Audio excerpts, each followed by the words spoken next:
जय मसीह की।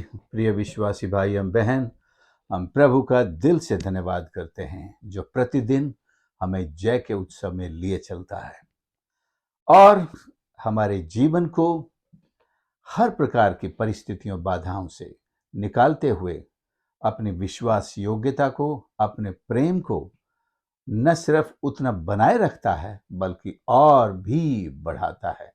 यही चीज आज के मनन में भजन 138 से हम सीखते हैं। आइए सबसे पहले भजन 138 को हम पढ़ेंगे। लिखा है, मैं पूरे मन से तेरा धन्यवाद करूंगा, देवताओं के सामने भी मैं तेरा भजन गाऊंगा।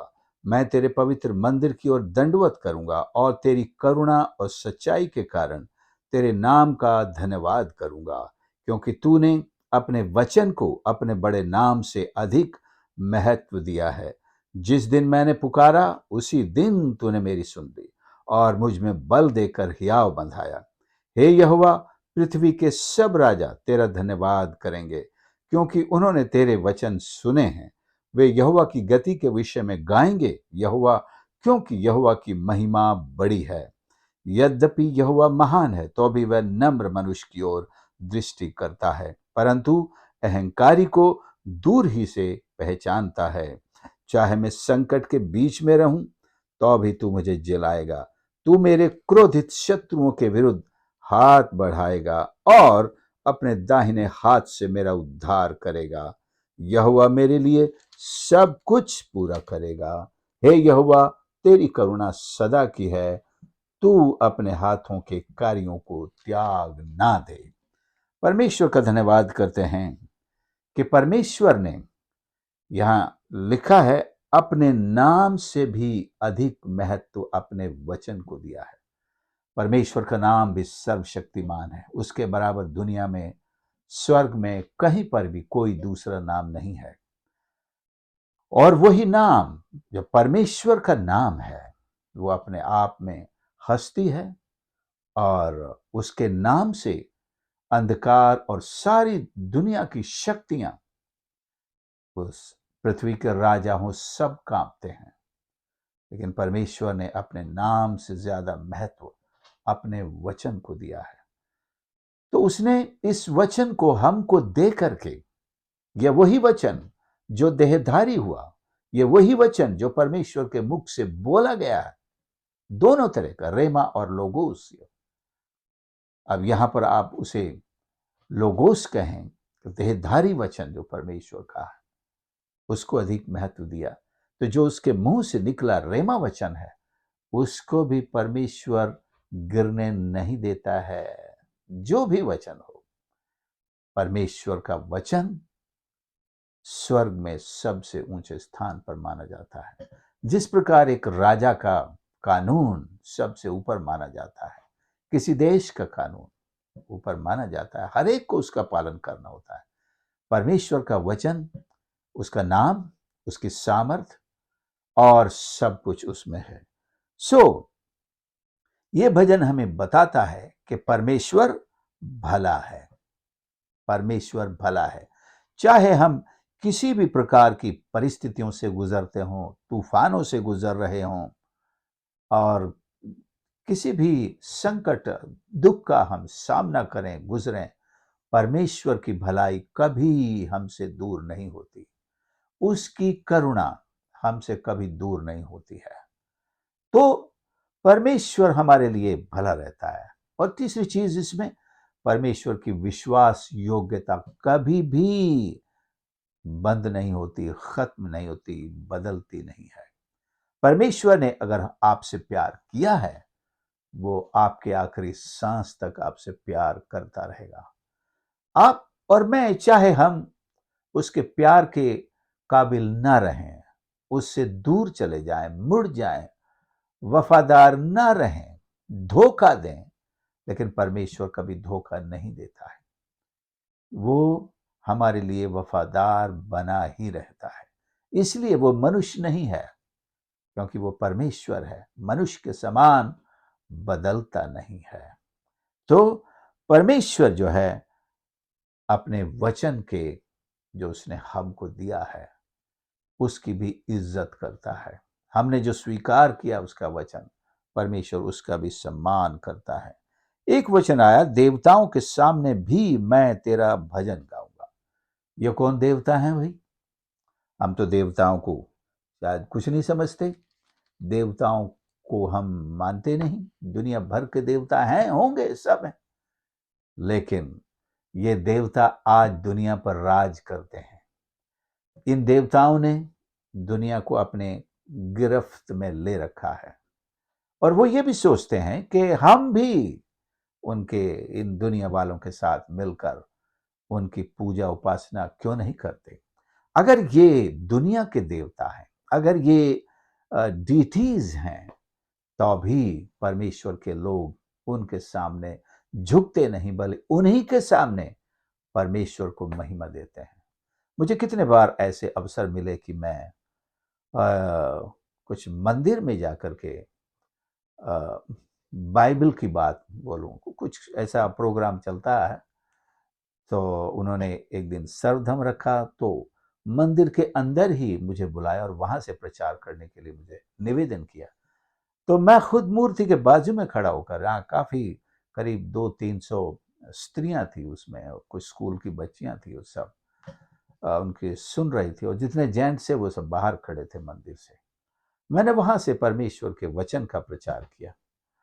तो मुझे ये बात बड़ी अच्छी लगी कि मैं इन देवी देवताओं के सामने भी परमेश्वर की स्तुति करने पाया। नहीं तो हिम्मत नहीं होती, कई लोगों की हिम्मत नहीं हो पाती है, लेकिन परमेश्वर ने मुझे सामर्थ दी, मुझे उस समय हियाव दिया कि मैं बाइबल का ही प्रचार करूं।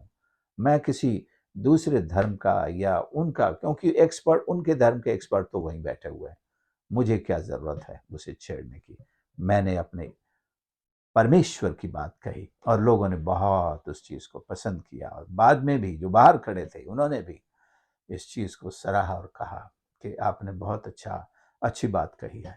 सुप्रियो, एक तो ये चीज है देवता, और दूसरी चीज परमेश्वर के वचन से हम कहते हैं, ये जो शब्द देवता इस्तेमाल हुआ है, दूसरे आप चलें 138 के 82 के 1 में, भजन 82:1 में हम यहाँ एक दूसरा शब्द पाते हैं।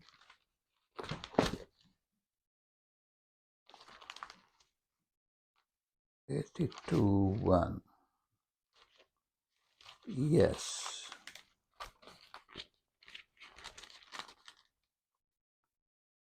ये भी नई बाइबल है थोड़ा। 82:1, परमेश्वर की सभा में परमेश्वर खड़ा है, वह ईश्वरों को बीच में न्याय करता है। तो अनेक संस्करण इसे किंग्स एंड ग्रेट जो है महान लोग कहते हैं। दूसरे भी कई रेफरेंसेस है, 119 का 46 भी है, और 97 का 7 भी है, और फिर एक्सोडस 21 का 6 भी है, और भजन 8 का 5 भी है।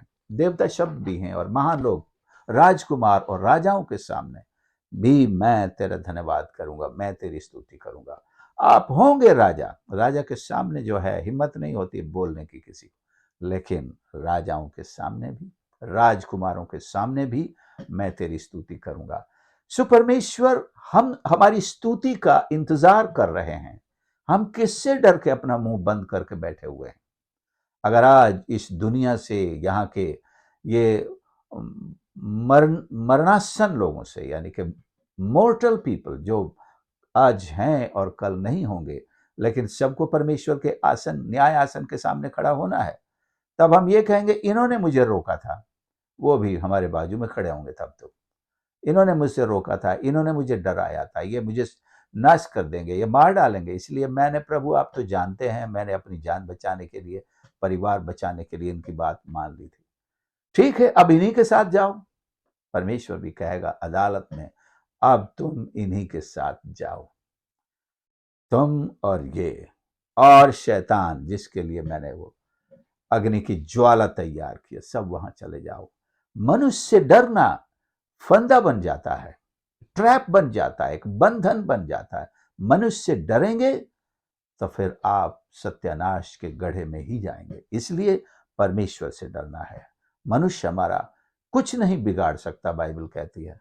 दुनियावी तौर से वो बहुत कुछ बिगाड़ सकते हैं, लेकिन वो कुछ नहीं की श्रेणी में आता है। अगर वो सारा माल भी आपका ले लें, आपका घर भी नष्ट कर दें, आपकी जिंदगी को भी तबाह कर दें, ये भी परमेश्वर की दृष्टि में कुछ नहीं की श्रेणी में आता है। क्योंकि जो कुछ परमेश्वर ने आपके लिए रखा है, बनाया है, जो अनंत जीवन है और वहां की जो आशीषें हैं, परमेश्वर जो अपनी संगति में, अपनी उपस्थिति में आपको रखने वाला है, उसके साथ इस दुनिया की सारी चीजों की कोई तुलना नहीं की जा सकती, कोई बराबरी नहीं। और मैं तेरे मंदिर की ओर दंडवत करूंगा। परमेश्वर ने दंडवत करने का एक सेंटर बनाया है, एक यूनिटी बनाई है कि सब लोग परमेश्वर के मंदिर में और मंदिर से बाहर हैं तो मंदिर की ओर। ये एक डायरेक्शन है।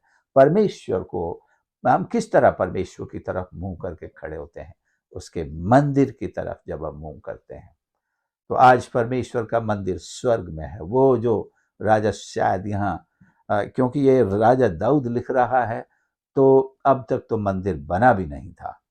वहां तो एक छोटा सा टैबरनेकल था, झोपड़ी थी जहां राजा दाऊद जाता था। मंदिर तो राजा सुलेमान ने बनाया, वो बाद में बना, राजा दाऊद की मृत्यु के पश्चात कह सकते हैं। लेकिन राजा दाऊद कौन से मंदिर की तरफ?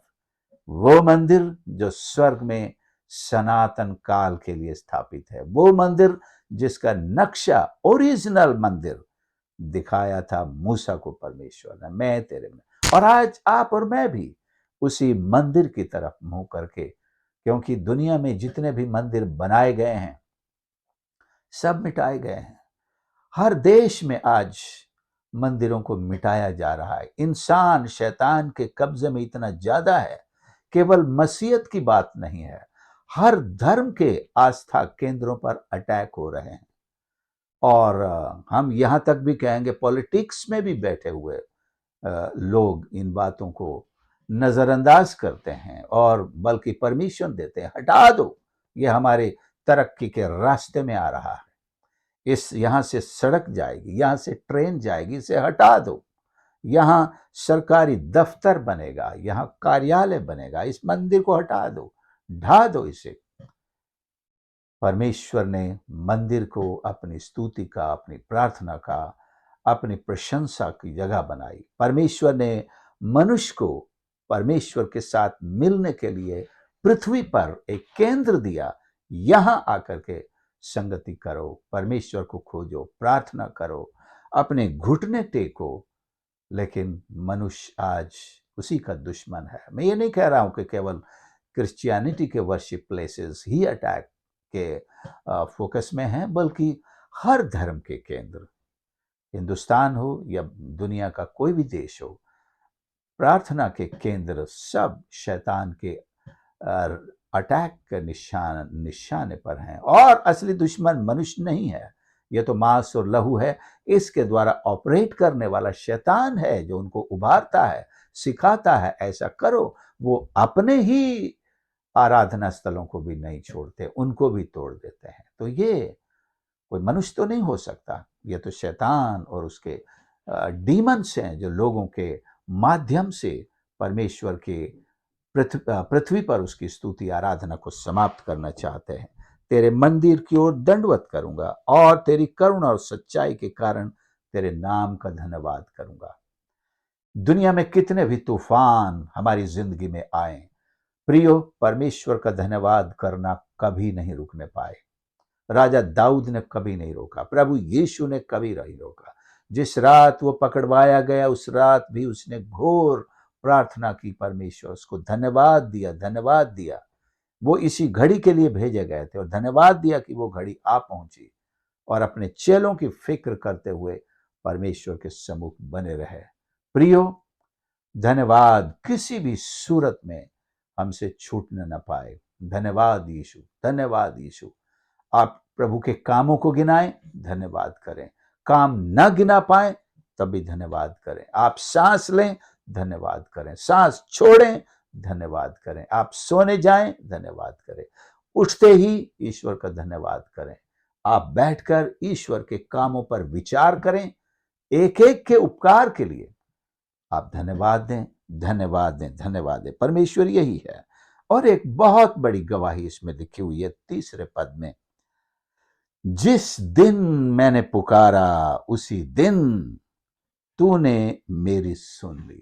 पुकार सुनने वाला परमेश्वर। और उसी दिन, मैं तो ये भी जोड़ना चाहता हूं अपने अनुभव से, उसी समय, instantly God listens to us. सबसे बड़ी खुशी की बात यह कि परमेश्वर हमारी सुनता है। परमेश्वर हमारी सुनता है।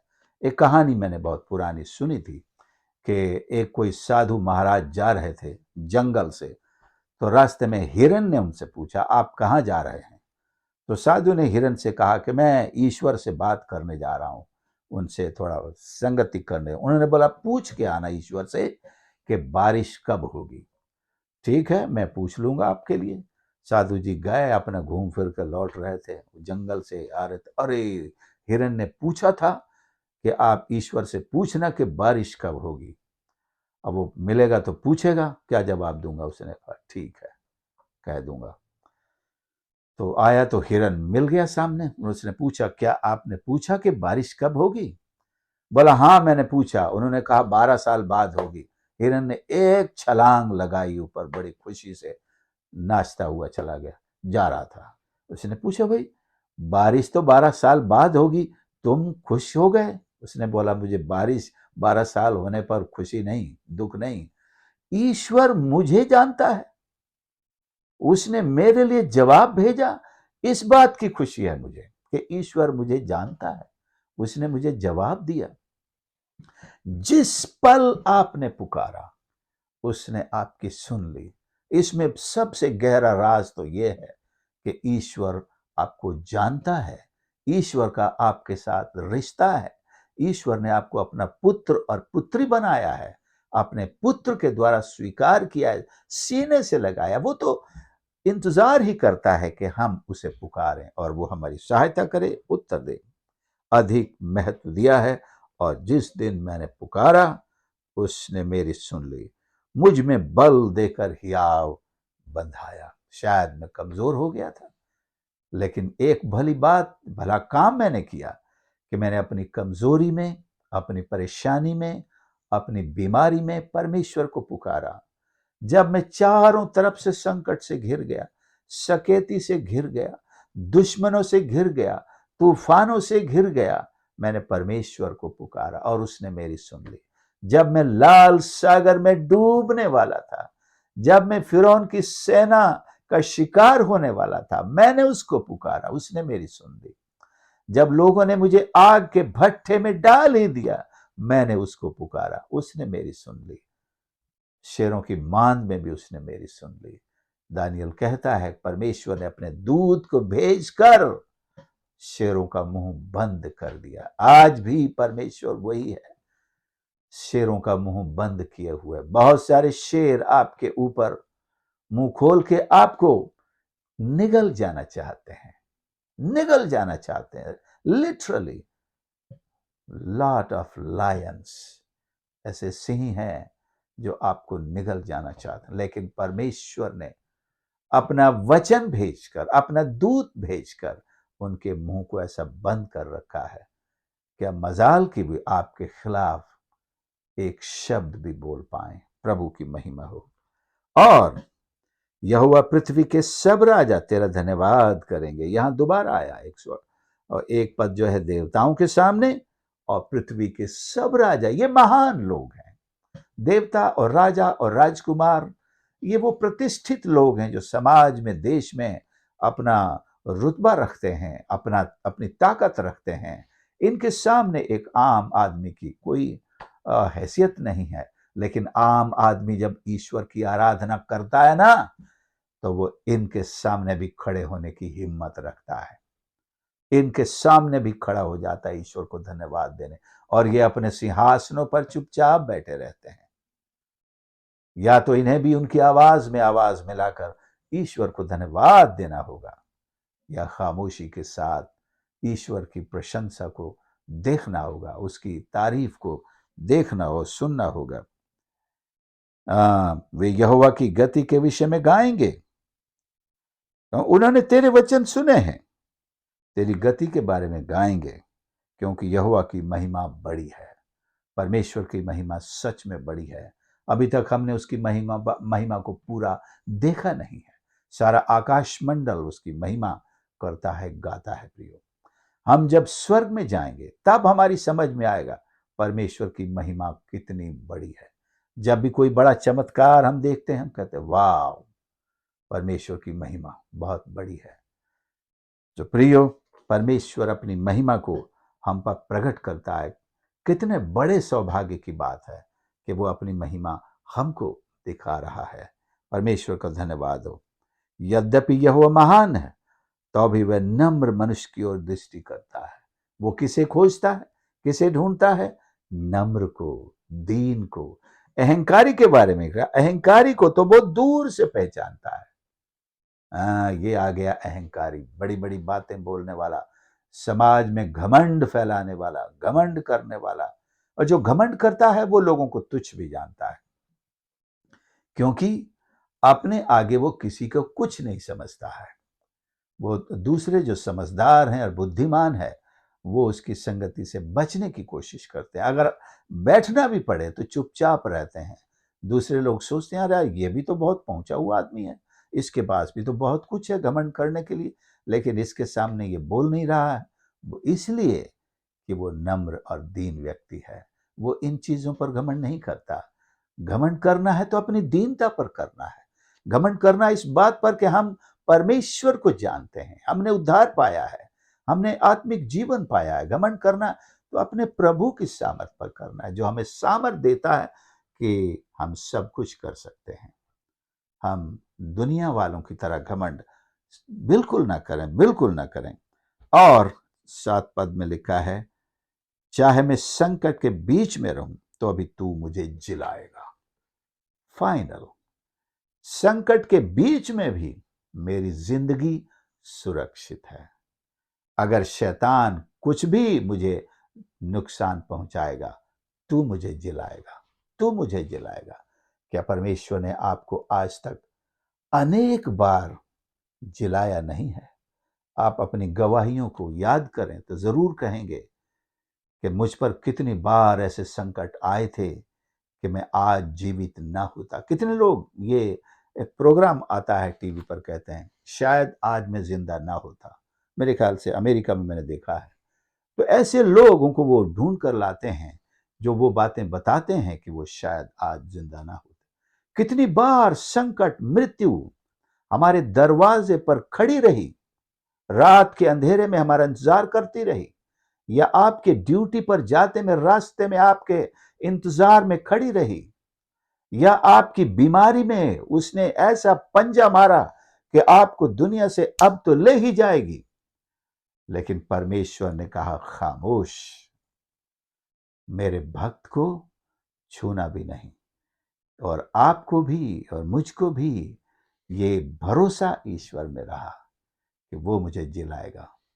अय्यूब की तरह चाहे मैं मर भी जाऊं तो भी परमेश्वर मुझे जिलाएगा, और मैं उसका दर्शन इसी शरीर में करूंगा। प्रभु यीशु ने तो सारी बात स्पष्ट कर दी। जो उस पर विश्वास करता है, चाहे वो मर भी जाए तो भी जिएगा, वो दूसरे जीवन की बात। लेकिन यहां इसी जीवन में भी कितनी बार परमेश्वर ने हमको जिलाया है, जिंदा रखा है। शैतान को हम पर आक्रमण करने नहीं दिया, नहीं दिया। ये भरोसा हम हमेशा बनाए रखें। हमारा प्रभु हमारा रक्षक है। क्रोधित शत्रुओं के विरुद्ध हाथ बढ़ाएगा, दाहिने हाथ से मेरा उद्धार करेगा। यहोवा मेरे लिए सब कुछ पूरा करेगा। उसने हमारे शत्रुओं को हमसे दूर रहने का आदेश दिया है, उनकी सारी युक्तियों को पैरों तले करके रखा है। यहोवा की, क्योंकि उसकी करुणा सदा की है, तू अपने हाथों के कार्यों को त्याग ना दे। परमेश्वर क्यों त्यागेगा? परमेश्वर नहीं त्यागेगा। वो और फलदायक करेगा, फलवंत करेगा, बलवंत करेगा। और इस भरोसे के साथ हम प्रार्थना में जाएंगे, यहोवा मेरे लिए सब कुछ पूरा करेगा। क्या भी अधूरा है आपकी जिंदगी में, मेरी जिंदगी में, उन सब चीजों को परमेश्वर के सामने रख दें। और ये भरोसा आज आपको मिलता है। प्रभु कहता है मैं सब पूरा करूंगा, एक एक बात पूरी करूंगा, एक एक प्रॉमिस पूरा करूंगा। मैंने जो कुछ कहा है, ये एक बात। दूसरी, तूने जो कुछ मांगा है उससे कहीं अधिक और बढ़कर मैं तेरे लिए करूंगा, पूरा करूंगा। मांग, अपना मुंह पसार, मैं इसे भर दूंगा, मैं पूरा करूंगा। पूरी करने वाला इंसान के पास हम जाते हैं। मान लीजिए आपने किसी से 100 रुपये उधार मांगे, वो कहेगा 100 तो नहीं दे सकता, 20 ले जाओ। 1000 मांगा तो 1000 नहीं दे सकता, ये 200 रुपये ले जाओ, अपना काम चला लो। परमेश्वर के पास आने वाले जो सहायता मांगते हैं वो पूरी सहायता करता है। जो स्त्री जिसका पति परमेश्वर का सेवक नबी मर गया था, और वो परमेश्वर के दास एलिशा के पास जाती है और उससे कहती है तेरा दास, तेरा सेवक मर गया है और वो कर्जदार आया है कि मेरे बच्चों को ले जाए। परमेश्वर के दास ने उससे पूछा तेरे पास क्या है? उसने कहा थोड़ा सा तेल है। उसने कहा जा बहुत सारे बर्तन मांग ले और तेल को उनमें भरती जा और उसे बेचकर अपना कर्ज उतार दे। जब परमेश्वर ने चमत्कार उस स्त्री के जीवन में किया, न सिर्फ वो कर्ज से छूट गई, लेकिन शेष जीवन अपने बच्चों के साथ बड़ी खुशी के साथ, संपन्नता के साथ बिताने लगी।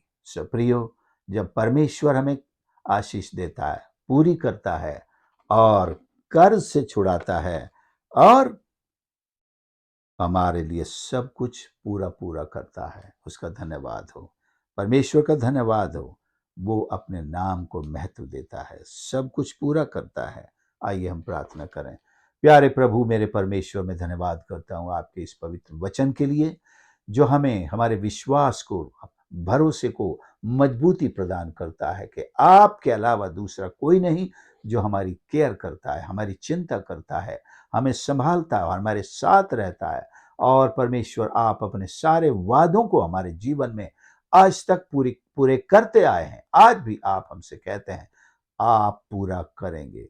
जो कुछ अभी रह गया है, जो कुछ अभी पूरा नहीं हुआ, वो सब भी आप भरपूरी के साथ पूरा करेंगे। हम अपना सारा बोझ आपके चरणों पर लाते हैं प्रभु। हमारी हर एक चिंता फिक्र आपको सौंप देते हैं। आज तक जो बातें अधूरी हैं, पूरी नहीं हुई, जिन प्रार्थनाओं के उत्तर हमें नहीं मिले, जिन चिंताओं को अभी तक हमने प्रभु आपसे उत्तर के रूप में नहीं पूरा पूरा पाया है, प्रभु जी, उन चिंताओं को भी आपको देते हैं। प्यारे यीशु, सब कुछ पूरा करने वाला परमेश्वर केवल तू है। अपने हाथ बढ़ा, अपने हाथ बढ़ा प्रभु जी, हर एक सुनने वाले के जीवन में, उनके परिवार के जीवन में, बच्चों के जीवन में अपने हाथ बढ़ा। उनकी प्रार्थनाओं के उत्तर पूरे पूरे प्रदान कर, अपनी प्रतिज्ञाओं को पूरा कर परमेश्वर। हालेलुया। और तेरे प्रेम को और नदी के समान बहा दे सबकी जिंदगियों पर। हमारी सहायता और मदद कर। धन्यवाद के साथ प्रार्थना उद्धार करता प्रभु यीशु के नाम से मांगते हैं, आमीन। प्रभु आप सबको आशीष दे। प्रियो, आप प्रतिदिन संदेशों को सुन रहे हैं, दूसरों के साथ शेयर कर रहे हैं, मुझे बड़ी आनंद और खुशी होती है। और मैं आपके साथ आपके लिए प्रार्थना करता रहता हूँ। इस चैनल को अवश्य आप सब्सक्राइब करें यदि नहीं किया है, और दूसरों के साथ शेयर करने की आदत को बनाए रखें और नए मित्रों को भी शेयर करें कि वे सब परमेश्वर के वचन से प्रतिदिन आशीषित हों। और इस सेवकाई के लिए भी जरूर प्रार्थना करते रहें। God bless you.